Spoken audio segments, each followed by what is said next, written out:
রেওয়াজ নৃত্য কেন্দ্রের বাৎসরিক সাংস্কৃতিক অনুষ্ঠান অনুষ্ঠিত হলো গঙ্গারামপুরে। এদিন সন্ধ্যায় গঙ্গারামপুর উচ্চ বিদ্যালয়ে অনুষ্ঠিত হয় রেওয়াজের বাৎসরিক সাংস্কৃতিক অনুষ্ঠান। এই প্রথম গঙ্গারামপুরে অনুষ্ঠিত হলো রেওয়াজের বাৎসরিক অনুষ্ঠান। অনুষ্ঠানে নৃত্য কেন্দ্রের ছাত্রীরা কত্থক নাচের মধ্য দিয়ে দর্শকদের নজর কাড়ে। পাশাপাশি কত্থক নাচের মধ্য দিয়ে মহাভারত তুলে ধরেন নৃত্য কেন্দ্রের ছাত্রীরা। এদিনের এই অনুষ্ঠানে উপস্থিত ছিলেন দক্ষিণ দিনাজপুর জেলার ডিপিও বিমল গাইন, সেটারিস্ট চন্দ্রচূড় ভট্টাচার্য, পার্থ সরকার, তুহিন শুভ্র মণ্ডল, রাজশ্রী গোস্বামী সহ অন্যান্যরা। এই বিষয়ে শিক্ষিকা রাজেশ্বরী সিংহ রায় কি জানাচ্ছেন শুনব।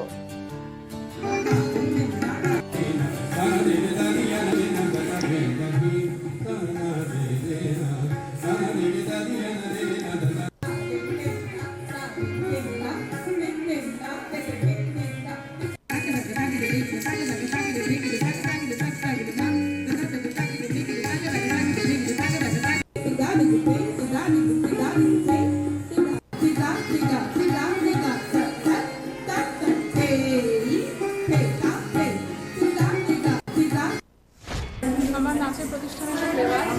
আজকে প্রথম বার্ষিক নৃত্যানুষ্ঠান হচ্ছে। রেওয়াজের প্রথম বার্ষিক নৃত্যানুষ্ঠান এখানে লাইভ কনসার্ট ছিল।